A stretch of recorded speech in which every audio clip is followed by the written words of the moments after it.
दोस्तों नमस्कार। पिछले वीडियो में हमने यमक अलंकार के बारे में पढ़ा था। यमक अलंकार की परिभाषा हमने पढ़ी थी।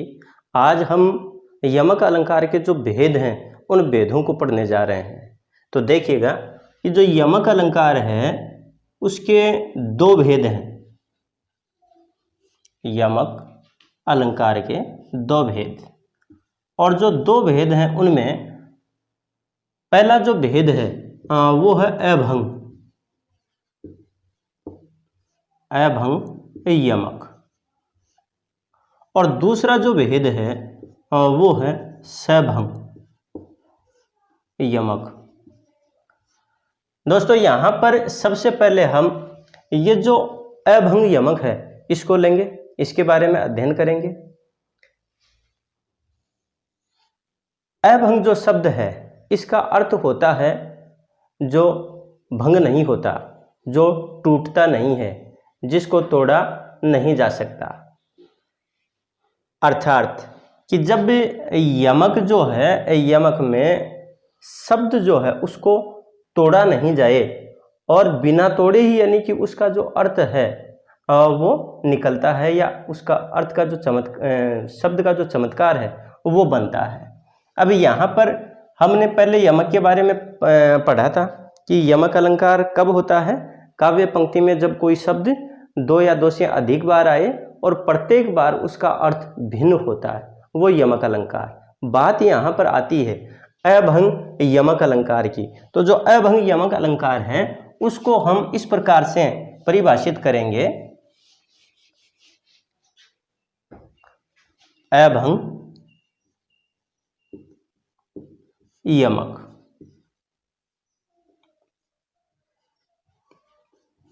अभंग यमक अलंकार।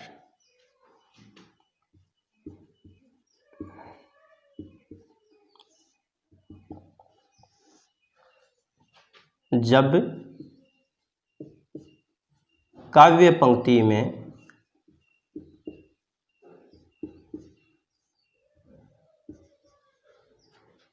कोई शब्द दो या दो से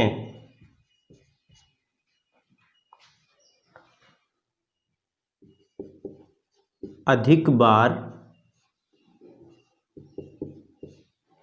आया हो और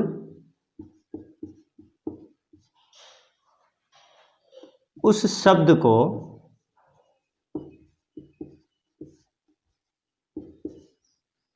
तोड़े बिना ही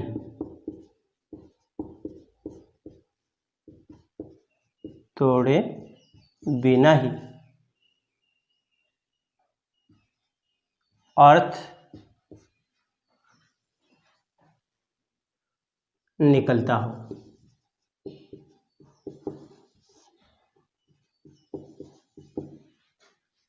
उसे अभंग यमक अलंकार कहते हैं।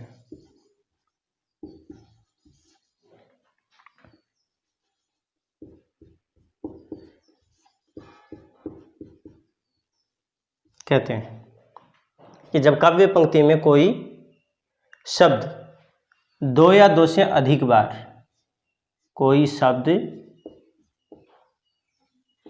दो या दो से अधिक बार आया हो और उस शब्द को तोड़े बिना ही अर्थ निकलता हो, उसे अभंग यमक अलंकार कहते हैं। जैसे कि हमने पहले दो उदाहरण लिए थे। एक उदाहरण तो हमने ये लिया था कि कनक कनक ते 100 गुना।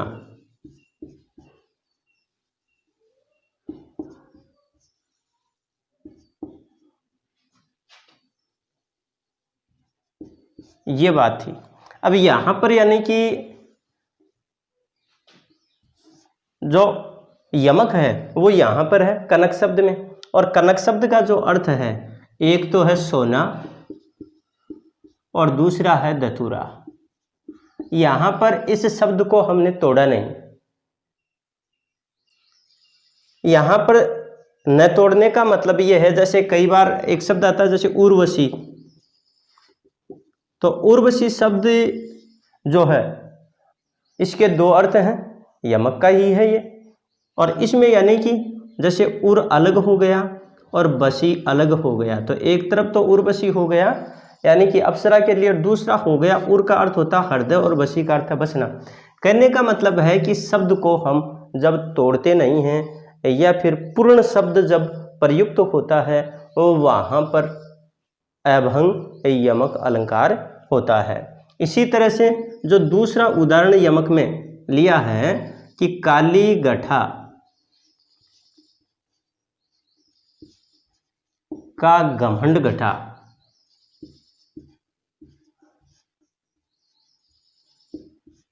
अब यहां पर भी यानी कि गठा शब्द है, और गठा शब्द पहला जो गठा है इसका अर्थ है बादल, और दूसरा जो गठा शब्द है इसका अर्थ होता है कम होना। बात यहां पर हम कर रहे हैं अभंग की, तो यानी कि अभंग का मतलब शब्द को न तोड़ना। यहां पर हमने इस शब्द को तोड़ा नहीं है और इसका सीधा अर्थ है वो स्पष्ट हो रहा है। तीसरा जैसे उदाहरण यहां पर हम लेते हैं,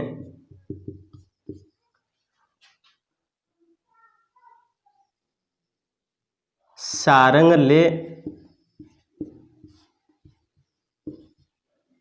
सारंग ले सारंग चल्यो,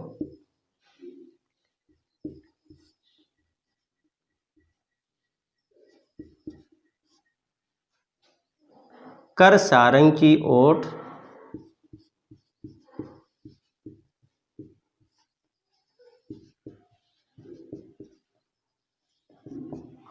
सारंग झीणो जानकर,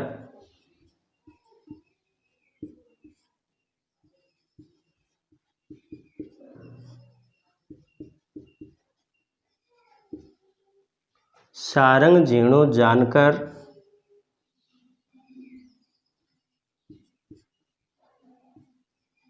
कर गयो सारंग चोट,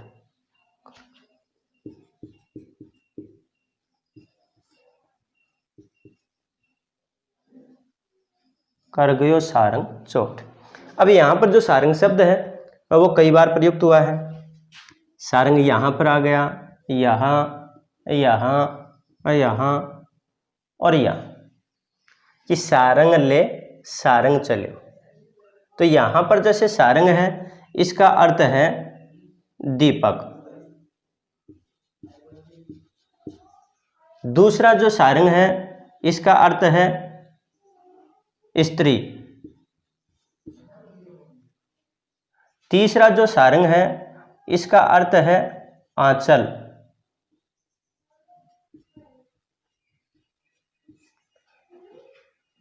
यहां पर जो सारंग है यहां भी यानी कि इसका अर्थ आंचल ही है, और यहां सारंग है इसका अर्थ है दीपक।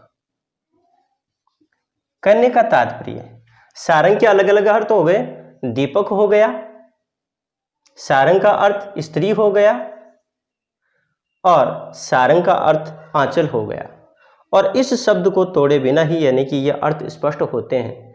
इसलिए यहां पर क्या अभंग यमक अलंकार है। और आगे वाला जो अब बिंदु नया जो हम लेंगे उसमें फिर अभंग का जो दूसरा भेद है, और दूसरा जो भेद यानी कि सभंग यमक है उसके बारे में बात करेंगे। तब तक के लिए नमस्कार, धन्यवाद।